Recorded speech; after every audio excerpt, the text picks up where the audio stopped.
En Galicia, a la das ovellas acumúlase en naves, o que está supoñendo unha quebradura de cabeza para os gandeiros que xa non saben que facer con ela. O problema ven dende hai anos. Por unha banda, o sector de procesamento de la en España está case desmantelado. Só hai 3 lavadoiros e ningún en Galicia. O proceso de lavado é custoso, hai lista de agarda e, ademais, é obrigatorio. A isto hai que sumar que a demanda deste material no noso país para a industria téxtil caeu en picado nos últimos tempos.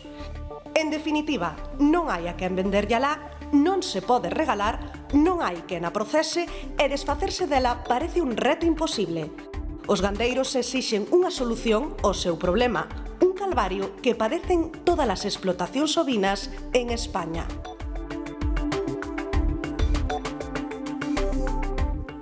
Un asunto preocupante para os gandeiros que nos fala tamén dun cambio das tendencias de consumo pola nosa parte, pero tamén dun asunto o que Rocío Padín reclaman porlle solución, porque ademais tamén entendo que hai un asunto de salubridade, non? Ter toda esa lá acumulada aí tampouco pode ser bo.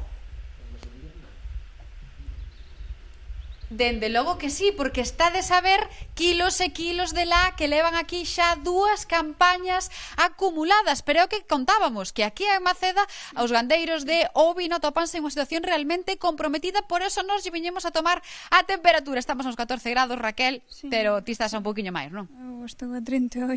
38, 40, xa con fiebre casi. Vedes que é unha situación realmente comprometida porque, como avanzábamos, temos que rapar as ovellas unha vez ao ano mínimo. Sí, a ovella ten que estar rapada por temas de higiene, de saúde, porque senón coce no brao calá.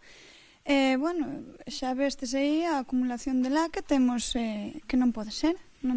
Porque ata agora esta situación non se estaba a dar. Ata agora non, ata fai 5 ou 6 anos recollíana. De ese tempo para aquí foron a menos, recollendo a menos, pagando menos. Antes ainda pagaban algo, pero que ahora nada, xa nin veñen recollela porque non lles compensa. Cal foi o punto de inflexión?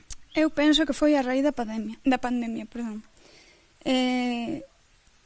Cambiaron un pouquiño as tornas, porque antes, claro, recollíannos alá, que era unha fonte de ingreso que entraba dentro da nosa explotación.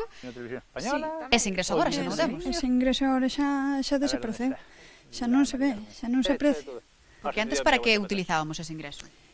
Pois para susanar os gastos da rapa. Entre outras cousas, é dicir, sabemos que hai que facer frente a esa rapa e empregábamos o diñeiro que obtiñamos dalá para facer frente a ese gasto, pero que agora temos incluso un custo.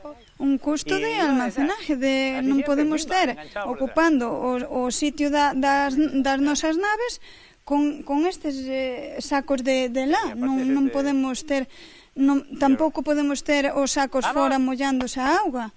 Teñen que estar nun sitio coberto e ben secos, porque senón nin xa recollen. Pero que o problema é ese, que agora xa non veñen nin recollela. E para que poderíamos utilizar nos alá? Pois hai varios usos industriales, hai para colchado, para almofadas, para a industria do textil, para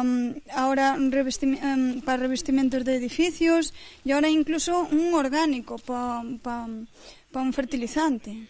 Pero precisamos lavar alá para poder procesala. Vemos que estamos en unha situación realmente comprometida en canto aos gandeiros de ovellas que temos que buscarlle unha solución xa, porque o problema está de lo haber e incluso de salubridade. E ademais